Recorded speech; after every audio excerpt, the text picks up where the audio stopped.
Hey mga brods, may balita nga po tayo dito po kay Jetroy Rosario. Isa nga si Troy ngayon sa mga gustong i-trade or ilagay sa trading blocks ng Blackwater Bossing mga kabrods.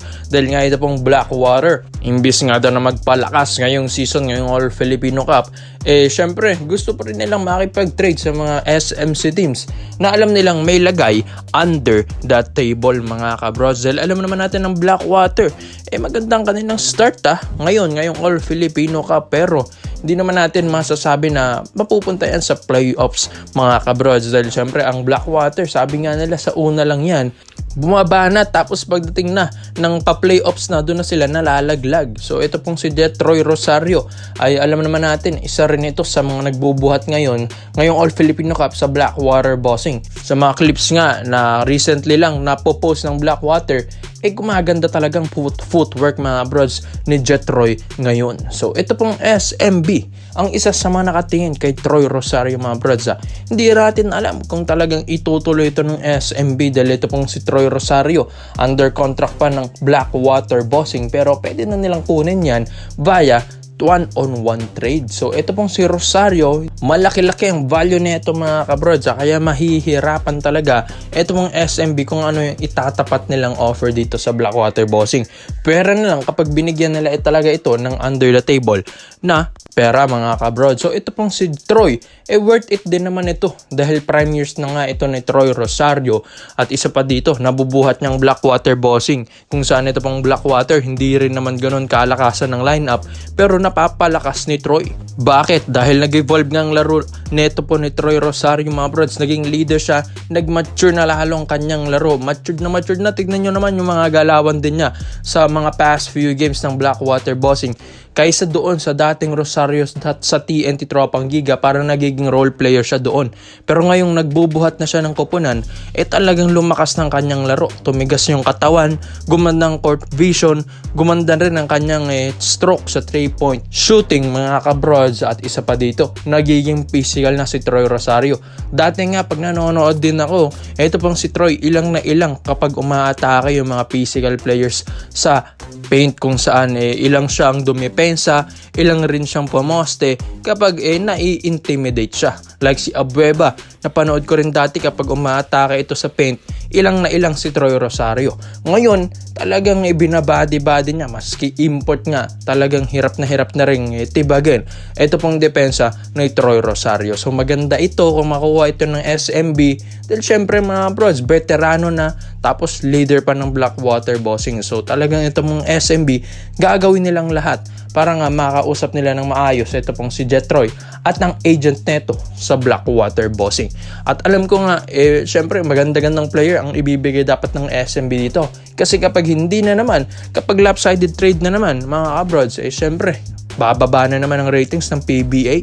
Dahil syempre sasabihin nila, kesyo ganito, ito pang PBA, puro SMC na lang. Kailangan talaga balance lang mga kabrods para hindi talaga masisi ang ating pambansang liga.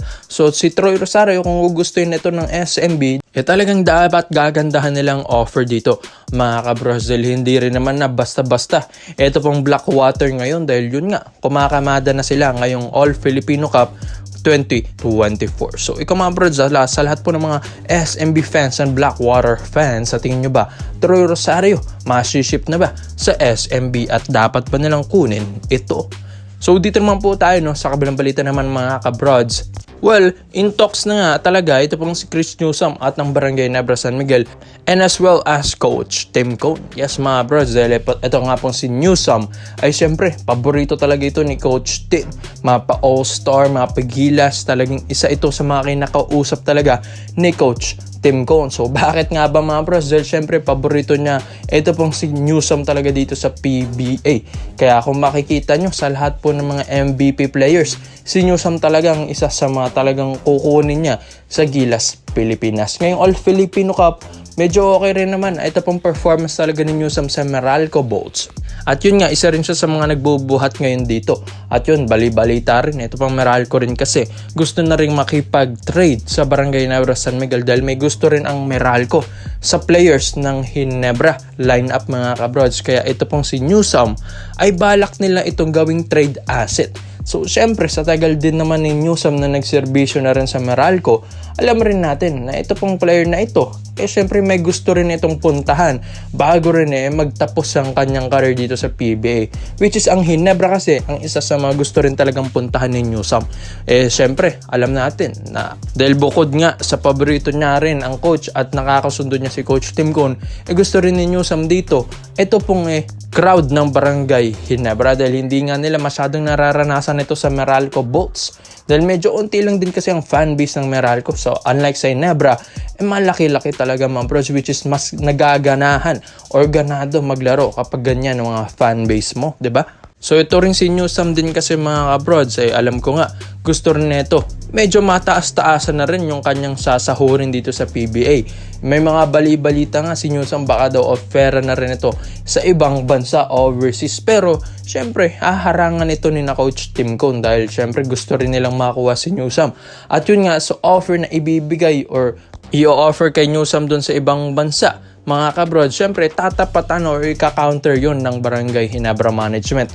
So syempre, tataasan din ng Ginebra or tatapatan din nila yung offer overseas. Para nga lang mapigilan nila si Newsome na pumunta ng Japan or Korea or Thailand, Taiwan, mga kabrods, di ba? So sa Ginebra kasi, kailangan din nila ng isang point guard ngayon. Di nga rin natin alam kung kailan talaga babalik si Scottie Thompson. Lalong-lalo na walang guard ang Ginebra, mga legit point guard. So si Newsome, alam ko nga, halos kasing galing rin naman ito ni Scottie. Mas scorer nga lang si Newsome. At yun din, high flyer din na rin naman. Ito pong si Newsome. Malaki-laking point guard, 6'1 or 6'2 rin. Ito pong si Newsome. So, syempre, alam natin na deserve din nito. Lumaki-laki talaga ang sahod niya. Kaya nga o-offer nito ng maganda ng Ginebra para nga makuha ito ni Coach Tim Cone. Hindi na nga rin siya mahihirapan sa sistema ni Coach Tim. Dahil syempre, ilang beses na rin ito nahawakan ni Coach Tim sa Gilas, Pilipinas. Bukod sa favorite niya talaga itong player na ito, teachable kasi ito pong si Chris Newsome, mga bros. Madaling turuan, magandang attitude, and yun nga, yung kanyang mentality talaga, talagang matured na rin. Talagang yung mentality ni Newsome is kampyonato. So alam natin na ilang championship na rin ang binigay niya sa Meralco Bolts, lalong-lalo na kapag napunta ito ng Ginebra, mas gagaan ng trabaho ng Ginebra, mga bros. Siyempre, legit point guard si Newsome. Talagang maganda ang 3-point shooting din neto, mas nag-improve nga, di ba? Lalong-lalo na nung 3-point shootout sa All-Star sa Bacolod, ginulat din nila nung itong si Newsome ay isa rin ito sa mga highest scorer ng first round against Paul Lee. So talagang nag-improve ng kanyang shooting. Tapos pati na rin ng kanyang court vision, yung bilis niya sa laro, naandun pa rin yung athleticism ni Newsome, naandun pa rin, mga kabrods. Talagang yung condition ng katawan ni Newsome, mga brods, hindi pa rin nawawala kahit medyo may edad na ito. Pero yung edad niya, prime years na rin kasi ito, mga brods. Lumalakas na siya lalo.